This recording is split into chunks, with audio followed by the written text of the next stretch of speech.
Last week we discussed the nature of truth. I love how Thomas Aquinas puts it. He says that truth is the conforming of the intellect to reality. And we also talked about the knowability of truth and the fact that every aspect of physical reality has a metaphysical nature which we're capable of knowing and we're also capable of communicating about, which makes language and communication possible. And we're getting this through a new infographic that SES has released. Nine essential arguments for effective Christian apologetics. Oh, Christian apologetics. Not quite right. For effective Christian apologetics. And you can download that at ses.edu/infographic.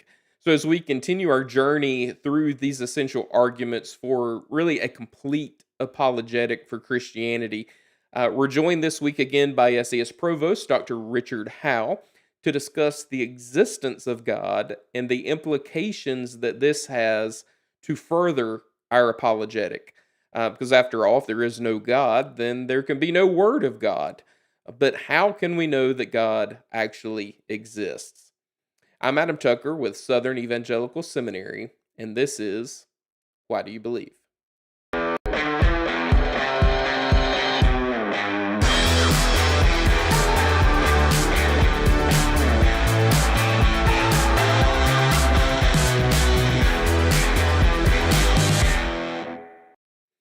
Welcome back to another episode of Why Do You Believe, the podcast and live stream of Southern Evangelical Seminary and Bible College.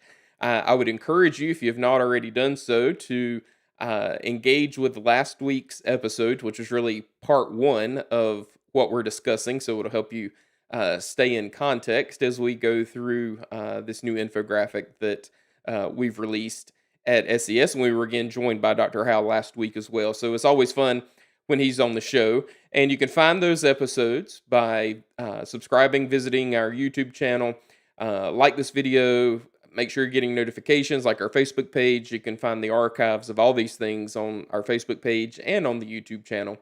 In addition, you can visit ses.edu, click on the media link, and you can download our mobile app, which contains the archives of these episodes as well as over 500 hours of other apologetics content, largely from our years of the National Conference of Christian Apologetics, which we host each year and have been doing so for more than 20 years now. So be sure to check that out at ses.edu, where we're going to jump right in to the topic for today and bring in our guest, Dr. Richard G. Howe, SES Provost. And let's see if I can get some applause going there. There we go. Please. Everyone sit down, please. It's always great to have you on the show and always fun to get to talk with you. So thanks for taking the time to be with us again this week. Well, I can't believe they pay us to do this.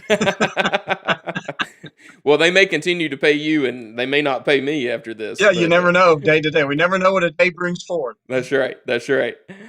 Well, we've been talking about this infographic that we've released. Again, you can find that at ses.edu/infographic. And why don't you recap for us, if you don't mind, last week, just what we discussed regarding the nature of truth and its objectivity and knowability. So, you didn't used to have to do these things, did you? I mean, our culture primarily is Western civilization, but we would argue it's just grounded in the nature of reality, regardless of whether it's Western or Eastern. Has been coasting on a lot of these bedrock ways of understanding reality as it is. But now with all these voices flowing into the conversation over the past few centuries, particularly, we now, as Christians, can't take for granted some of the assumptions that used to guide human thinking in Western civilization and the development of Christianity. Like, for example, that there is a such thing as truth. It used to be you could say to someone that the Bible is true, and they may or may not agree with you, but they would understand what you meant by saying that. But now we have to contend for what truth is itself as correspondence to reality. So the statement, "it is raining," would be true if in fact it is raining in reality.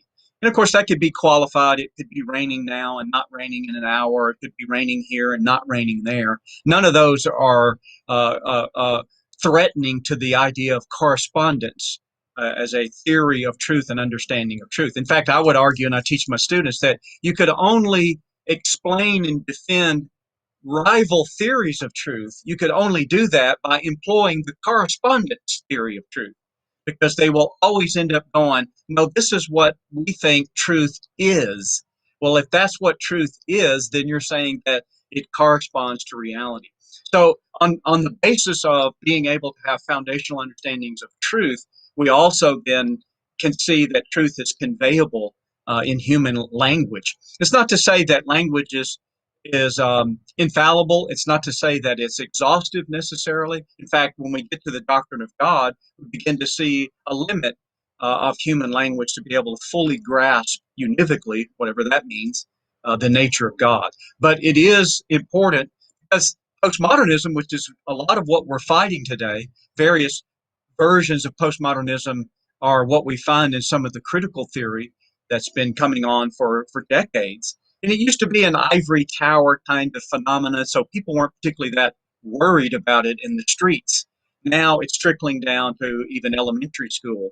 And it's this postmodernism that challenges not only what truth is, we've already said something about, but our ability to convey that truth. So it ends up becoming sort of this, really not sort of, an actual sort of relativism, an actual relativism, because the language somehow falls short. I mean, you've got various sophisticated versions of this from people like Wittgenstein, particularly, well, even early and late Wittgenstein, to Richard Rorty at the other end. So we contend for the fact that language is capable of conveying truth. In fact, people who contend that language isn't capable of doing that are self-refuting, because they use language to make the point that language isn't capable of refuting that. So those foundational kind of epistemological notions are in place, and we ground those ultimately in the metaphysics, as we'll go on to see. And really, what we've been doing thus far, we could classify as what's known as prolegomena. So, kind of setting the Yes, stage for yes. these arguments to come. Is that right? Right, yes. Prolegomena, which literally means things that are said before. So they are sort of the introduction, if you will, foundational starting points. It's not to say that necessarily people have to be conscious of all these things and Hmm. deliberately attend to them before they can do anything else, but they have to be the way they are before there can be anything else. And we only have to contend for them in those areas where they are themselves challenged, either in the academy by postmodern thought or just in the street epistemologies of that's true for you but not for me kind of nonsense. Hmm. And really, that's one thing. One of the things I love about SES is our first systematic theology course is prolegomena and Mm-hmm. bibliology. As I understand it, we're one of the few schools that really still does prolegomena in this sense, which, as we see in our culture, as you said, is necessary Yes. a lot of times for being able to go further with our arguments, which is what we want to do today, and go to the next section of our infographic, which is classical apologetics tenets. So here's where we kind of start getting into some of the things that people may uh, some of the things people may more traditionally associate with apologetics. And the first Mm-hmm. one is the fact that God exists.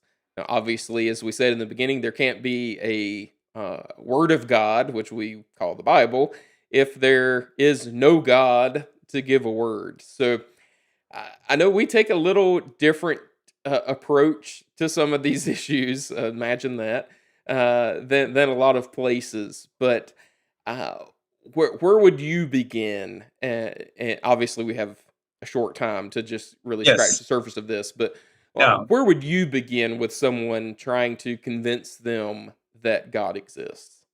So let me just say a quick word about your observation that we sort of take a little bit of a different turn on this than what you commonly find among evangelicals, especially.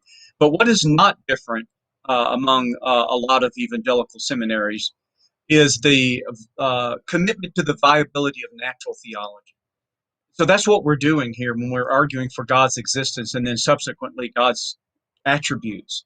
Is natural theology is the body of knowledge that we can learn and gain about God by looking at His creation, as opposed to what we would go on to do by looking at His revealed truth. So it's the distinction in theology between general revelation and a special revelation. So general revelation is God's revelation of Himself through creation. Special revelation is God's revelation of Himself through His prophets, apostles, and ultimately in the incarnation in Christ and His apostles. So that's what we're doing. We're attending to, well, what can human reason do about learning these things about God? Now, uh, what you find if you just jumped on YouTube and just typed in, existence of God, then you're going to get just almost innumerable videos that, and pro and con, that will deal heavily with a lot of the scientific data out there, that seem to imply at least, but then maybe even prove to some people at most that God exists. So uh, it's very interesting to me that that's really what dominates the conversation are these scientific arguments, and we can explore some of those if you want. But just broadly, typically, though, historically, you could contrast those kinds of arguments that abound today with more philosophically oriented arguments that you would see from the ancient Greeks through not only the Christian but the Jewish and the Islamic traditions through Western civilization till today. So back to your earlier, we kind of a little bit different than a lot of evangelical seminaries is precisely because we put as much stock, first of all, in those philosophical arguments, and in more narrowly a particular philosophical tradition of those arguments. So I'll leave it to you to direct me which way you want to go if you want to get into a little bit of detail about some of these. Well, let's set the stage for that first. So we've talked about truth. We've talked about the fact that we're still dealing with this postmodern thrust in our culture. I mean, I remember as a teenager, which was a long time ago now. Whether anybody's watching this, whether you believe that or not, I am almost 43, so it has been a good while since I was a teenager. You're a But I mean, baby. we were dealing with postmodernism then. The whole Burger Hmm. King, have it your way, and all this sort of stuff. And it seemed for a while it waned just a bit as the new atheists kind of took the stage, at least in apologetic circles. And now here we are back again, worse than Hmm. ever, with this whole nature of truth and postmodernism and all this sort of stuff. But I love this quote from Ed Fazer, who we talk about quite a bit on here. And he says, "It isn't arguing for God's existence that's difficult. It's wading through the mounds of intellectual rubbish to help people understand the arguments for God's existence that's difficult." Do you Yes. agree with that? Absolutely. And I think that's a keen observation that the postmodern kind of true for you, not for me, or have it your own way. And then that kind of abated a little bit with the onset of the new atheism, because the new atheists were just as contemptuous about this relativism as we were as Christians. They hated it as much as we did, but they hated it maybe for different reasons than we did, and they certainly took it in a different direction than we would. That's a keen observation that the new atheists, in a sort of ironic kind of way, stabilized the conversation to some extent, in the sense that this true for you, not true for me nonsense was just ridiculous. But now that their novelty's worn off, now you see this specter of that relativism uh, uh, coming back. But yeah, I guess, Adam, part of it is because that for whatever reasons, people are not used to thinking in some of the traditional philosophical categories, if they thought philosophically at all. I mean, J.P. Moreland's book, Love Your God with All Your Mind, has a great summation of how we lost the Christian mind and almost developed a kind of anti intellectualism in American Christianity. And as a result, then what passes for Christian thinking is got all these accretions on it that you have to, like rubbish, as Fazer said, that you have to wade through and disabuse people of to get them to the point that they could even understand what the philosophical categories even are. And so not everybody does philosophy, so it's understandable. They're not going to be converts into the categories. But what I try to do to convince my philosophy students or my students taking my intro to philosophy class called classical philosophy is try to show how, certainly in the Aristotelian Thomistic tradition, that some of the basic starting points of thinking philosophically are really just normal human experiences. We notice that things change. And we notice that when a tree changes, it doesn't change into a well, but it always changes towards a certain goal, namely a full grown tree, as long as something doesn't interfere. And we notice that despite the changes throughout its life, it's the same tree.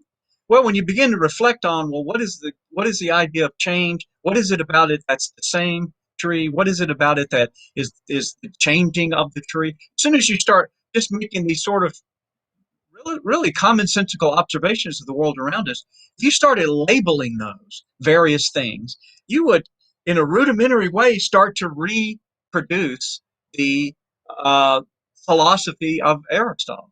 So that's what we try to do in helping people understand some of these philosophical categories to make the arguments for God's existence that we do. And then, of course, more pointedly, we do it in terms of the thinking of Thomas Aquinas. And the reason we do this, and this is jumping ahead slightly, we'll come back to it, I'm sure. The reason we do this, and this is one of the concerns that Phaser has about the way a lot of contemporary arguments for God's existence proceed that are based on the sciences. And that is, these philosophical arguments, in our judgment, not only deliver the existence of God as a demonstration, but also the attributes of God, minus those attributes that are exclusively revealed through his prophets and apostles, namely things like the Trinity, for example, or God's will for the future, and second coming of Christ, and those kind of things. But these sort of cherished attributes of God, of omniscience and omnipotence and all good and all loving, those same attributes cascade inexorably from the categories that are used to prove that God exists in the first place. And we may explore a little bit what that looks like, but that's kind of a nutshell what we think is at stake. Yeah, we will definitely get to that because that is, I think, one of the most important things that follow from our ability to argue for God's existence. And contrary to what some of our presuppositional brothers may say, we are not arguing for some generic theism with these kind of arguments. These are very specific conclusions that necessarily follow, given the arguments, assuming our metaphysics are correct, on which the arguments are based. So, how, let's say you have an atheist friend who, and they do exist, who is a reasonable person and a charitable person. You've gone through, you agree on the nature of truth and those sorts of things. So, we're talking about reality here, and we both agree there's something to be known. So, how would you personally begin to make the case to them that the theistic God actually exists? So there's one of two ways, sort of roads you could take to do that, both of which stem from Aquinas, and at some level they are actually variations on some of the same basic themes. One might be motivated to do it according to the five ways of Aquinas, the five arguments that he gives right at the beginning of his Summa Theologia, his magnum opus, multi-volume set in English, and it takes less than a page really to lay out the five arguments for God's existence.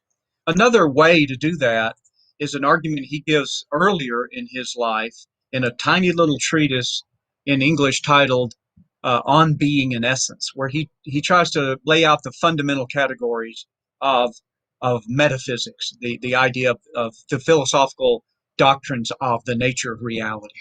And I tend towards that latter one because of it seems, ironically, it seems more intuitive to people, or at least it does to me. Now, you might say, well, it only seems intuitive to you because you studied philosophy. I don't know. I let the viewer judge whether they think that it is.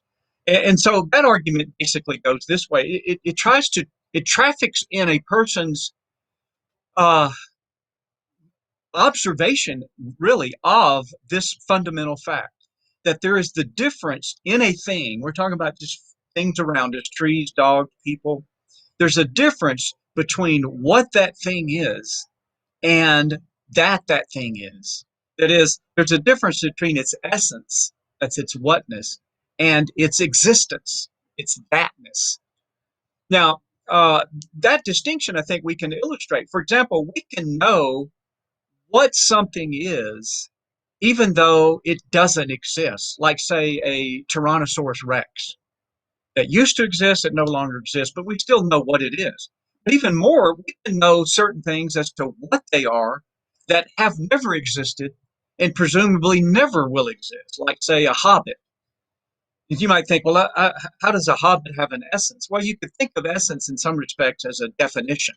It's more than that, but you could think of it like that. So you know what a hobbit is, and you could have a meaningful conversation with someone who was familiar with the Lord of the Rings stories of the difference between hobbits and humans and elves and orcs and wizards and stuff. You could have that conversation because all of them have distinct defining characteristics, right? But none of them have real existence, if you will. None of them exist in the real world. So the distinction between what a thing is and its existence seems to be pretty straightforward.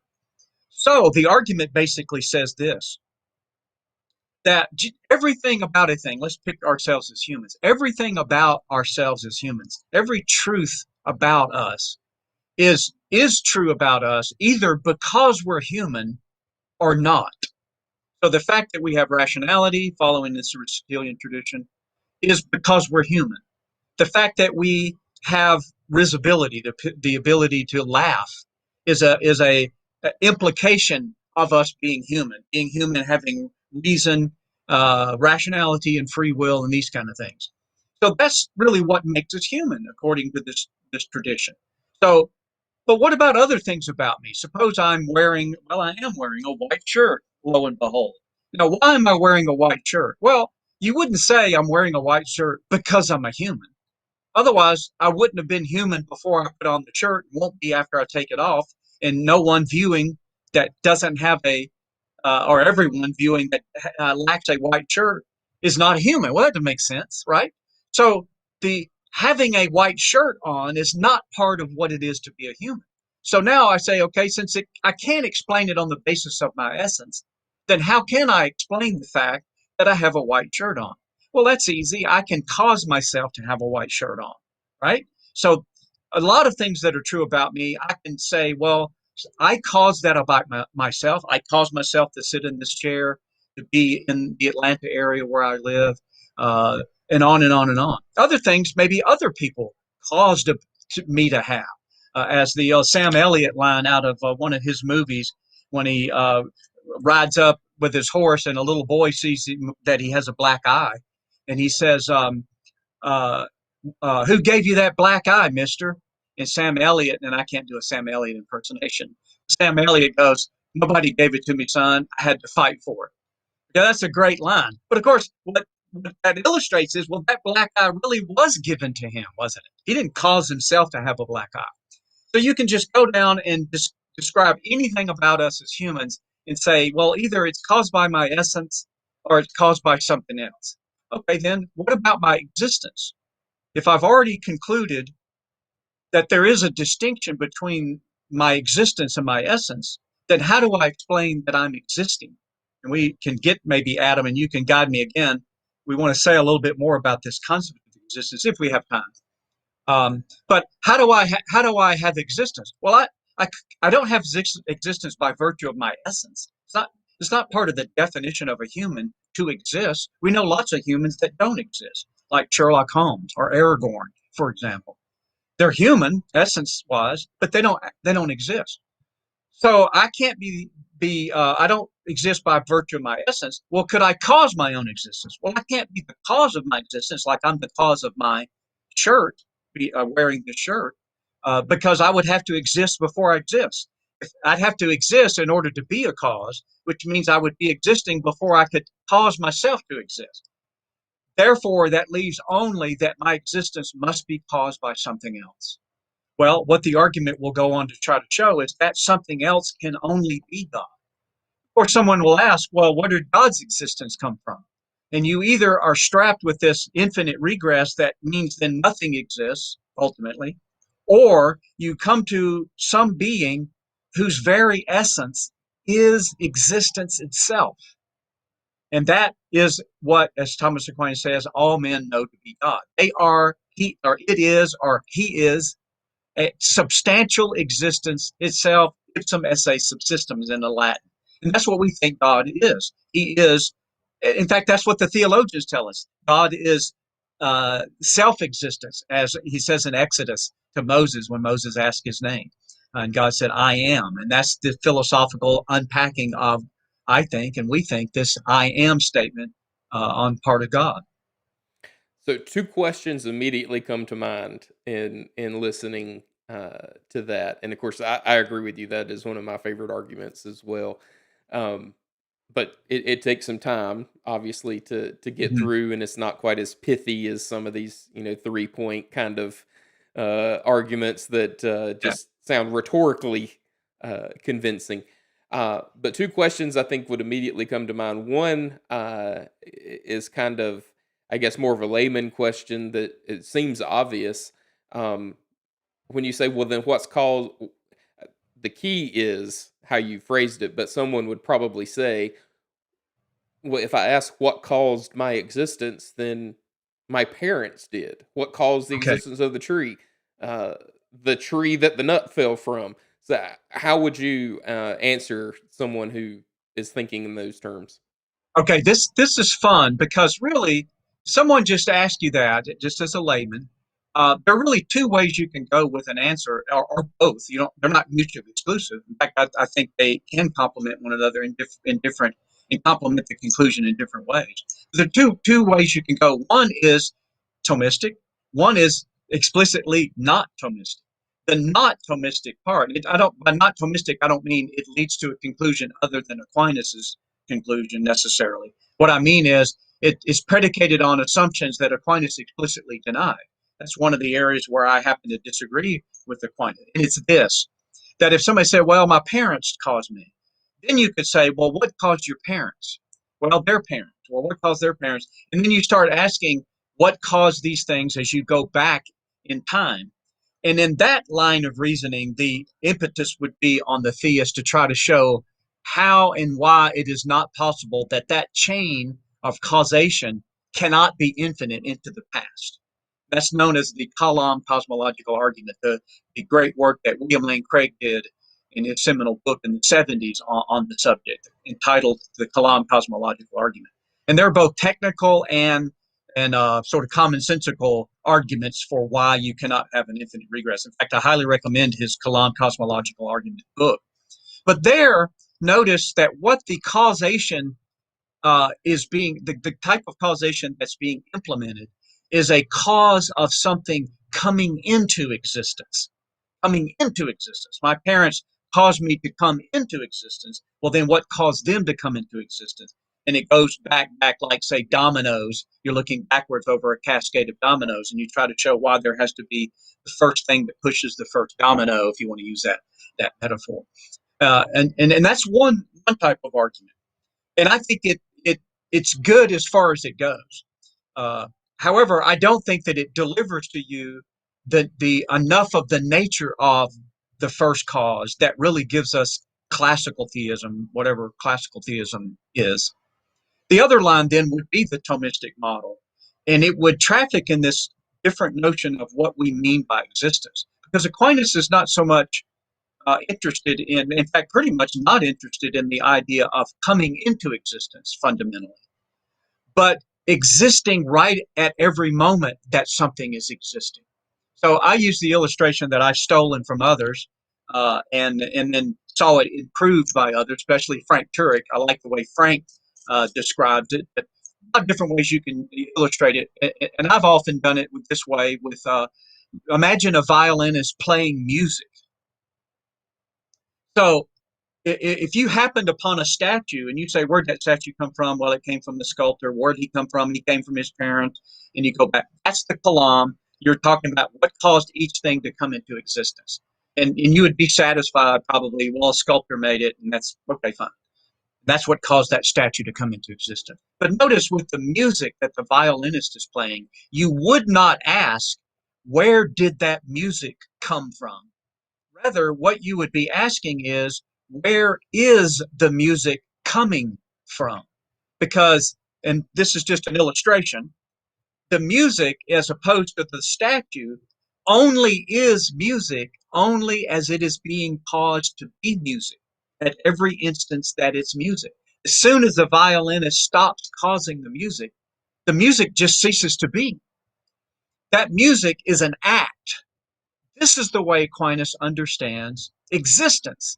It is, for the philosophers out there, it is the pinnacle of the act potency uh, uh, formula from Aristotle, where form actualizes matter and causes essence, and Aquinas says existence actualizes essence, which causes a thing to be.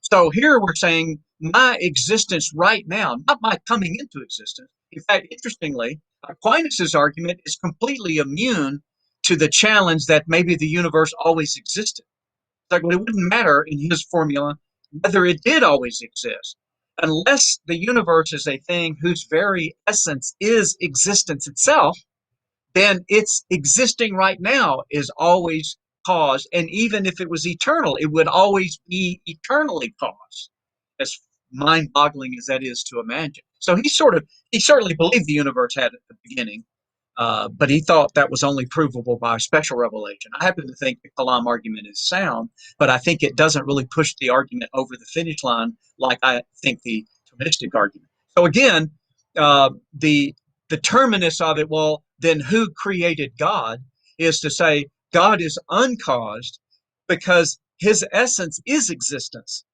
I only need a cause because my essence is in existence right now, not coming into existence, but right now, as I am existing, I am unable to even be existing at every moment unless something is continually causing or sustaining me in existence. As Colossians, I think, it talks about he sustains, he holds the universe together. A lot of these philosophical things, by the way, we see that they hook up in tandem with theological concepts that people may find more familiar, interestingly. Hmm. So God is the cause right now of creation. That's what the Thomistic argument seeks to demonstrate. So this isn't my second question, but just to piggyback on that point, just to clear up any confusion. Obviously, again, we're scratching the surface. There's so much more to talk about, which you could do in a class coming up in August that we'll mention towards the end, August Yeah. 16th through the 21st. Dr. Howe will be teaching Intro to Christian Apologetics.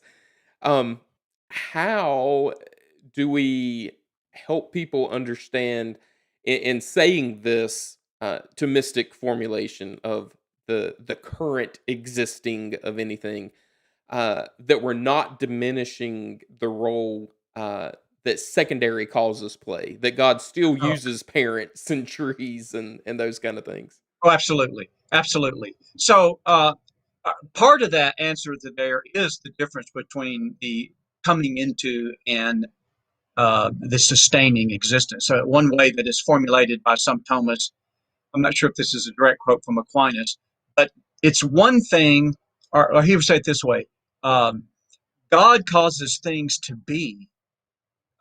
Creatures can cause things to be such.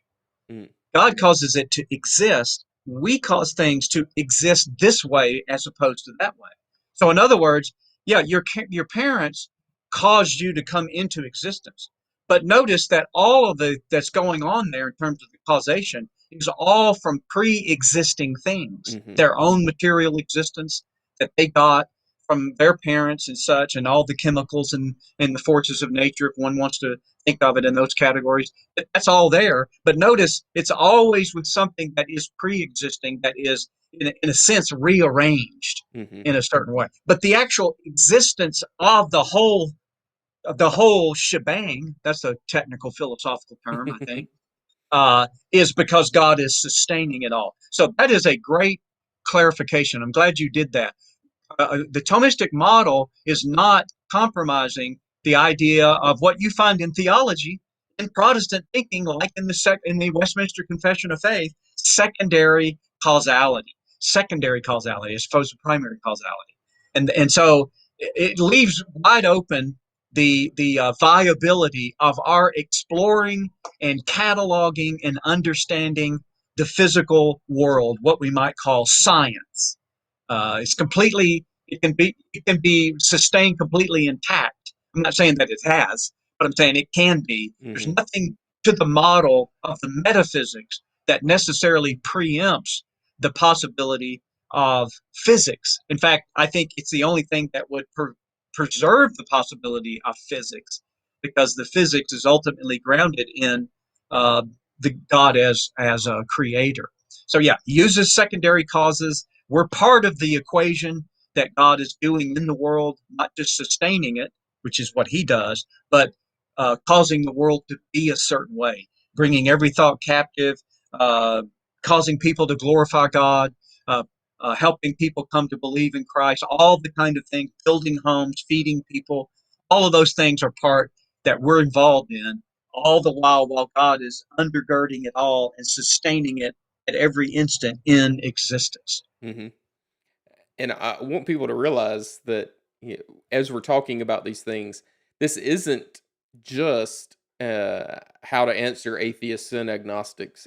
How we think about the existence of God helps us in reaching out to Mormons, for example, and their misconceptions Yeah. of creation and who God is.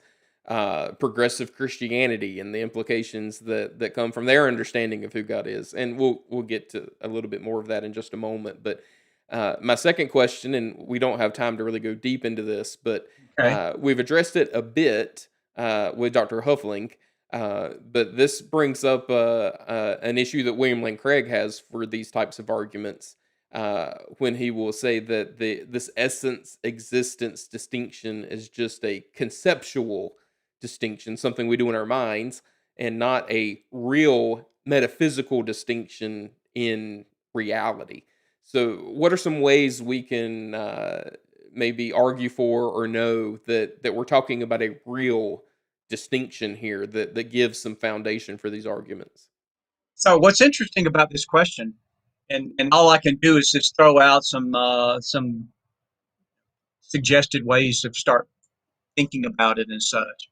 But what's interesting about the question is there is a debate within Thomism, not whether it is or isn't a real distinction, but where in the philosophical thinking as you go along in your metaphysics, where at what point does it go from being merely conceptual, if it ever is that, to a real distinction? That's actually a really, well, I started to say robust debate. It's probably pretty esoteric, even among Thomists there, primarily exemplified by John Whipple and and Joseph Owens. And then now John Nassis has weighed in with his latest book, Thomistic Existentialism and Cosmological Reasoning. So that's a tough one to try to summarize where it comes. But I think Bill Craig's concern and rejection of that is predicated on a deeper area where we would disagree, and that is he doesn't believe in any ontological constituencies. That is, he doesn't believe anything is constituted by metaphysical parts. So that's why he doesn't go with essence existence, but he also wouldn't go with, I suppose, substance and accidents or properties, the distinction there at a metaphysical level. He's a concretist, where the real are concrete particulars, as I understand his model. What some people in philosophy might want to label as nominalism, though I know he does not like that term, because nominalism also has implications for theology, theological nominalism, which he doesn't hold. So one would have to say, well, where's philosophical and theological nominalism? We won't try to get into that, even if I could there. So it's predicated on, again, this going back to this Aristotelian metaphysics, and going back to the fact that a lot of these observations that look real profound and deep and philosophical just emerge, I won't say naturally, but almost naturally out of our common sense observations of the physical world around us. And we contend for those metaphysical truths based on that, one of which would eventually be this distinction between the essence of a thing and the existence of a thing. And if my illustrations of Aragorn and Frodo and Tyrannosaurus Rex are not sufficient, I suppose I just have to massage the conversation more and more, unless the person wanted to get into the technicalities of the philosophy and the Hmm. metaphysics. Yeah, no, that's fair enough. I know that there are deeper issues there that are bringing these other questions to light. Mhm. So, if we establish then the existence of God, and again, I agree with you. That's why I love the Thomistic type of arguments, and we get this, and this shows the limitation of our language. We get this being, which God is not a being, that Right. is being itself. His essence is to be. His essence is his existence. Our next point on our infographic, again, you can download it at ses.edu/infographic, is simply that God created the universe. Now, that may seem like a very duh kind of simplistic statement Exactly what I was after thinking. No, well, duh. after we're arguing for the existence of God, and we do so from creation, from physical reality. But the fact is, recognizing that God created the universe ultimately means we've recognized that, as you said, nothing exists at any moment without God's sustaining power and causation. So where does that lead us? Time goes so quickly; it's crazy Yes. how fast the hour goes. But where does that lead us in terms of the nature of God? Just this simple statement that God created the universe, given what we've already said. So there's a lot of things to say. We don't have time to say them. Just a couple of quick things off the top of my bald head. One, when we say God is existence itself, and then we say we exist, people may think, well, then you're God. No, we're not talking about our finite existence. We're given existence. We have existence. God is existence itself. That's the distinction we're trying to get to here, though we don't have time to continue to unpack it.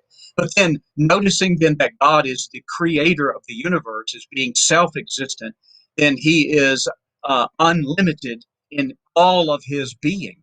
Uh, and the I think I think a lot of Christians would resonate with this. The creation itself then is a finite reflection of the attributes and beauty of God Himself. He's the sustainer of the universe, and it is made to reflect His beauty. It just takes a universe as big and as diverse as ours to even begin to have a glint of a finite reflection of the nature of God Himself as infinitely good, true, and beautiful. And so the doctrine of creation is so central to the Christian worldview, if I may coin a phrase, worldview, maybe you've heard that. Um, so central to having an appreciation of who it is we understand God to be, and not a creature that himself is susceptible. It makes him also the grounding of the good. Maybe we'll get to the good sometime in the future. I'm not sure how far we're going to get to go off in the weeds, but and also, I'm not sure if that was getting at some of the things you had in mind when you were posing the question. Yeah, no, it is, and I would encourage our listeners and viewers to check out our archives, because we actually did a few weeks on the nature of God with Dr. Potter. Goodness, I guess it's probably 2 months ago or more. So our listeners and viewers can check that out. But I forget if it was Klupertance and Holloway or where I read this, but back to this whole nature of truth. And for us, truth is, as we said earlier, the correspondence of our intellect to reality.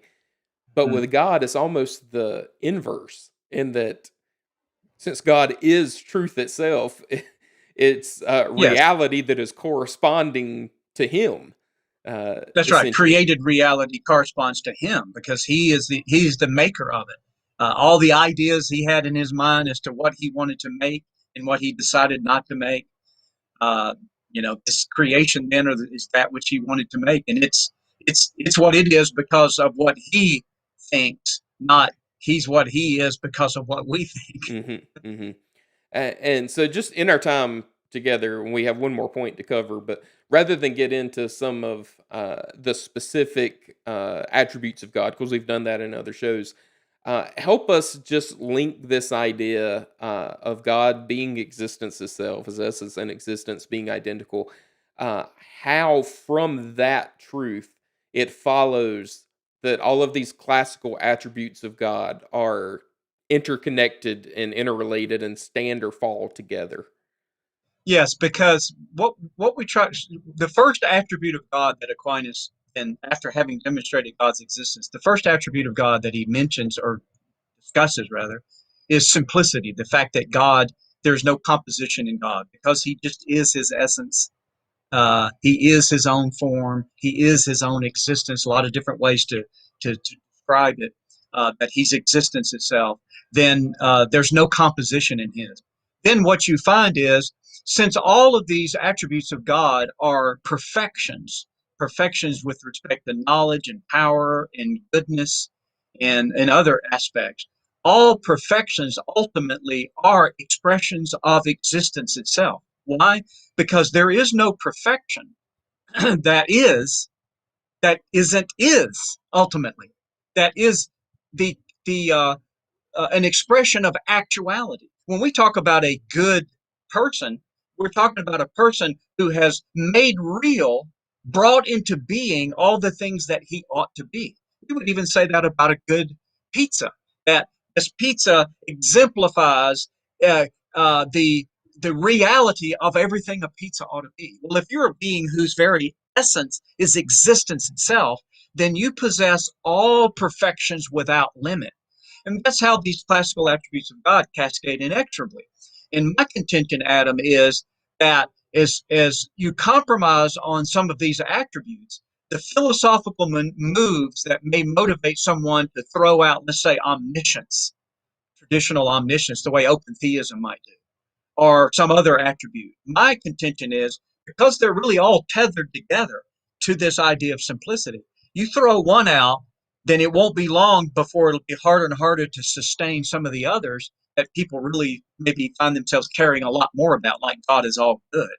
Hopefully, Christians aren't entertaining the fact that they think God is not all good. Even Harold Kushner wouldn't do that in his crisis of faith as a Jewish rabbi. But my contention is, and I argue this in my paper on uh, antecedents to Aquinas' doctrine of simplicity on my web page. It was the panel debate that we had, Brian Huffling and I had with Bill Craig and Stephen Davis. I try to argue why and how that's the case. So I think the attributes of God are at stake in rise or fall with this proper understanding of God's simplicity.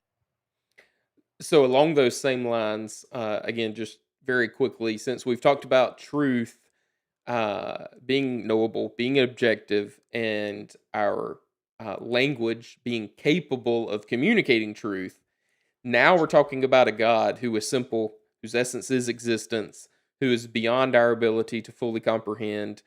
So there is, as Dr. Craig rightly states, a bit of agnosticism there regarding our ability to know the nature of God in itself. But that doesn't stop us from making true statements about God. So, how is it that language is capable of communicating truth about an infinite God? Yeah, in fact, I don't know any Christian that doesn't admit, even if they don't use the word, a certain level of agnosticism. I mean, if you ask some Christian, an Orthodox Christian, do you think, in your understanding, you've exhausted the infinity of God? They go, well, absolutely not. Say, okay, that's all that this model. It doesn't say anything uh, uh, any different, any less acceptable than that. When it says what it says about the fact that our language and our intellect fall short of being able to fully grasp the infinite being of God. So this is where the whole doctrine of the analogy. You can talk about analogy in terms of how it's reflected in language, which is capturing the analogy of being itself. The being of God is not exactly like the being of his creation. Why? Because creation is participated being. It's being that things have. God is being itself, so he's not a thing that has existence, right? But even there, you can think about the different ways that a thing is with respect to being a thing. I'm a human, but then I'm white. I'm a white human. Well, the white of me is not exactly the same as the human of me. And the bald of me is not even the same as the white of me, which neither of which are the same as human of me. All of these, even though the white exists and the bald exists and the human exists, they exist in analogous kinds of ways as an analogy of being. And language likewise has this analogical side to it, where and I think it's predicated ultimately on the idea of Romans 1:20 that says that the invisible attributes of God are clearly seen, being understood through the things that are made. So I tell people, I don't think it's possible really to talk about God outside of the categories of the finite creation. That's where we are, and that's how God has made us.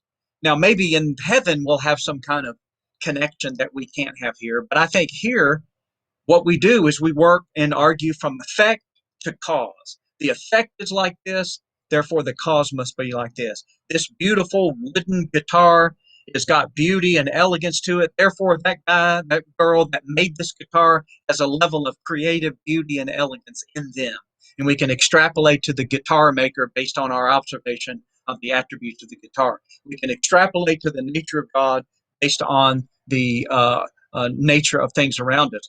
But our language requires that we have an analogy. God isn't exactly like a fire, a consuming fire. His eyes don't literally roam to and fro in the earth, right? But the Bible talks about him that way, and we can't not talk about him that way. And the way to preserve the coherency is to say, well, some words may mean exactly the same thing when we talk about two different objects. Some words may mean completely different things, like bank. Bank's where you stand when you fish, or bank is where you put your money to save it. And the word means completely. That's univocal and equivocal. The analogical is similarity. There are similarities between creation and God, and that can give us real knowledge, even if it's not exhaustive knowledge. And that is exactly why we haven't even mentioned the Bible yet in our apologetic for Christianity.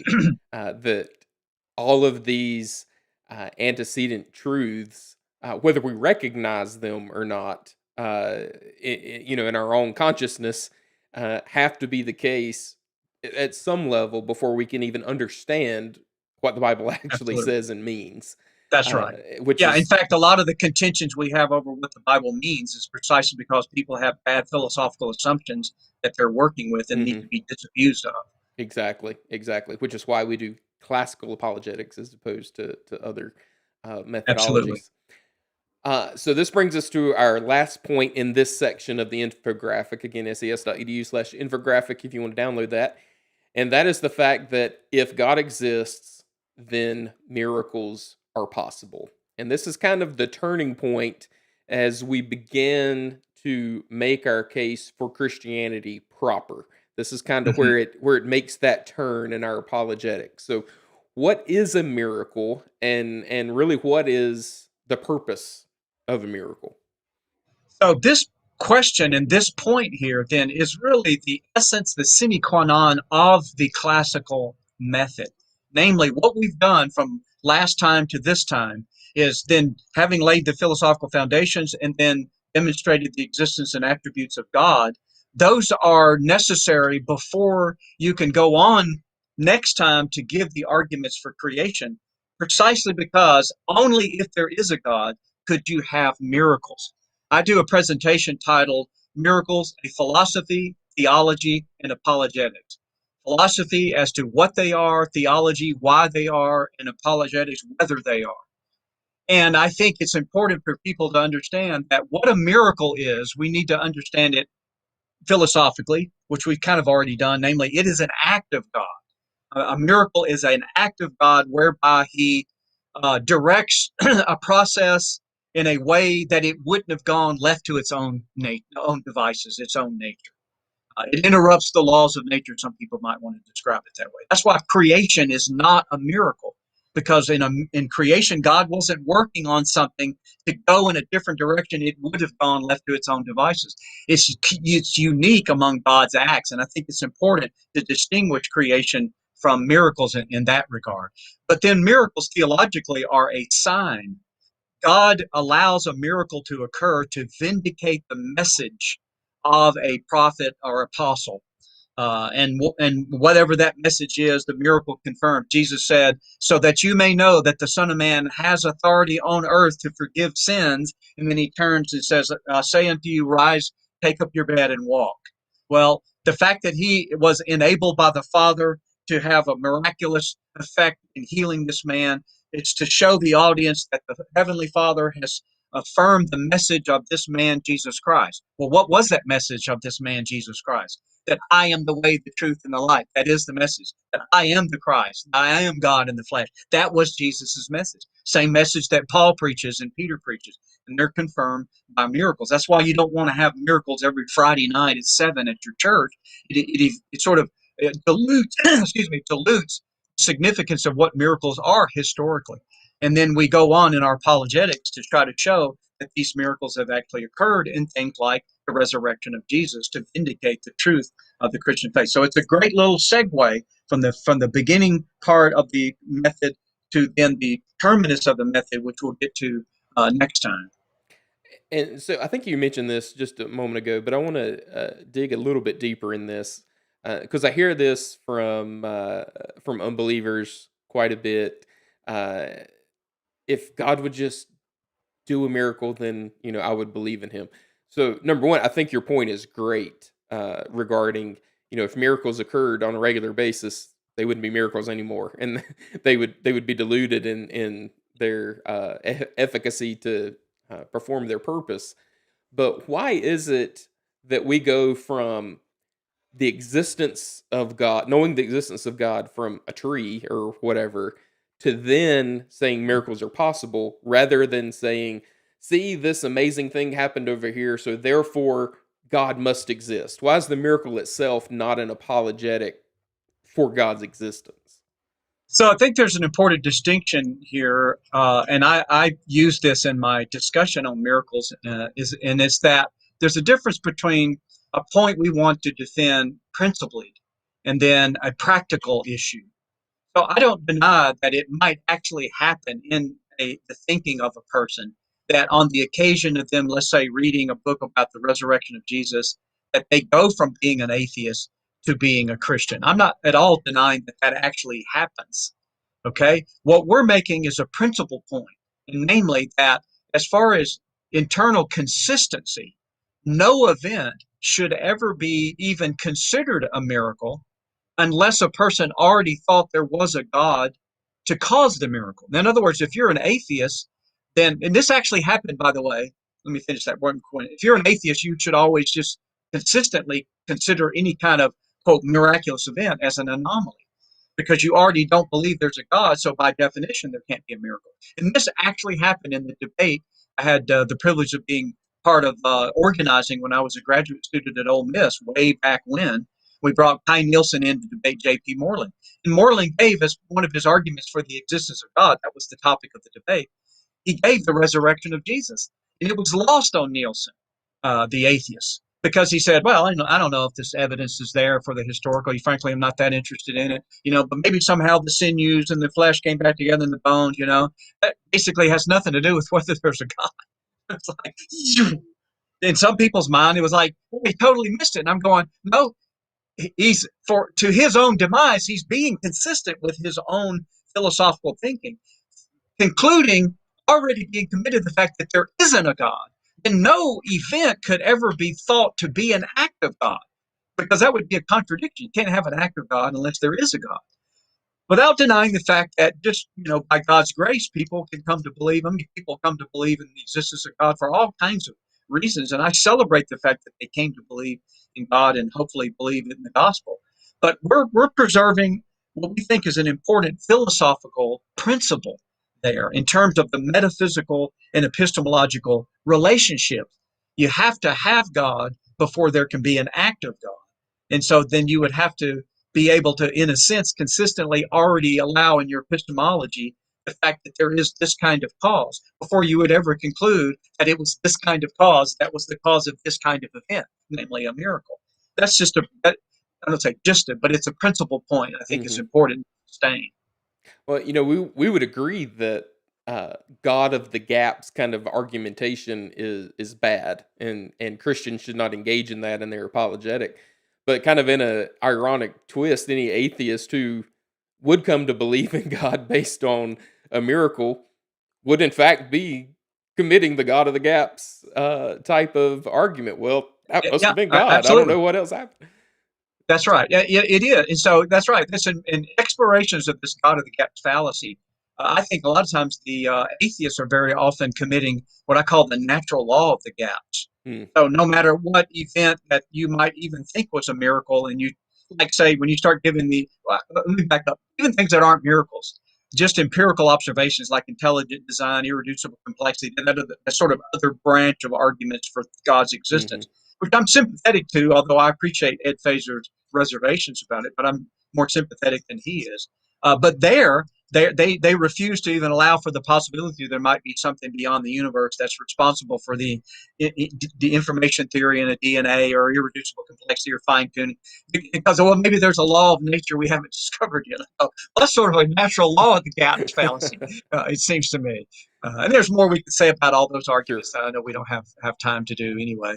Yeah, we haven't even touched on David Hume's arguments against miracles and all those sorts of things, but but if you're interested in learning more about that, we have a class coming up August 16th through 21st. It's one of our fall modules, Intro to Christian Apologetics, taught by none other than Dr. Richard Howe. And Woohoo! you'll be going through our entire, really 12-point approach that Dr. Geisler really made popular for classical Christian apologetics and digging into all the details and all of these things. So you can visit ses.edu to learn more about how to apply for that, whether that's for credit or for audit or whatever that looks like for you, certificate program, whatever the case may be. So, Dr. Howe, an hour goes fast, and we certainly appreciate you taking the time. Next week, we'll actually be getting into the details of Christianity proper, looking at the reliability of the Bible, the resurrection, those sorts of things. But Mhm. all of this, as we've said, have been necessary steps to set the philosophical stage, so to speak, for the rest of our argumentation to have teeth, to have a foundation. So, any closing thoughts that you want to share? No, except just thanks for letting me be in on what you're doing here with this podcast and what we're doing together at the seminary. So, yeah, I'd love to see as many people as possible be in the class in August. Absolutely. Well, we appreciate all the work you're doing, and it's always a lot of fun to get to talk with you. And looking forward to next week. Thanks. Take care. Take care. All right. Once again, that was Dr. Richard G. Howe. You can learn more about him personally and find his slide decks and papers and all those sorts of things at Richard G. Howe, that's HOWE.com. Again, the class Intro to Christian Apologetics is coming up August 16th through the 21st. So if you're interested really in learning more about what makes SES unique as far as evangelical institutions, I would encourage you to visit degrees.ses.edu/podcast. You can download a free ebook that really goes into some of those distinctive elements about SES and how your training here would be unique among evangelical seminaries. And of course, we offer audit courses. We offer certificate programs where you actually earn credit for the classes. You can roll into degree programs later. Of course, a number of different degree options. So check that out. And as always, we can't do this without your support. So whether that's prayerful support, financial support, moral support, which we need many days, you can visit ses.edu to learn more about how you can partner with us. As always, we call this show Why Do You Believe? And the only reason to believe anything is because it corresponds to reality. It is true. So go share truth with someone today. Providing an integrated approach to theology, philosophy, and apologetics that will equip you to proclaim the gospel, engage the culture, and defend the truth. That's SES.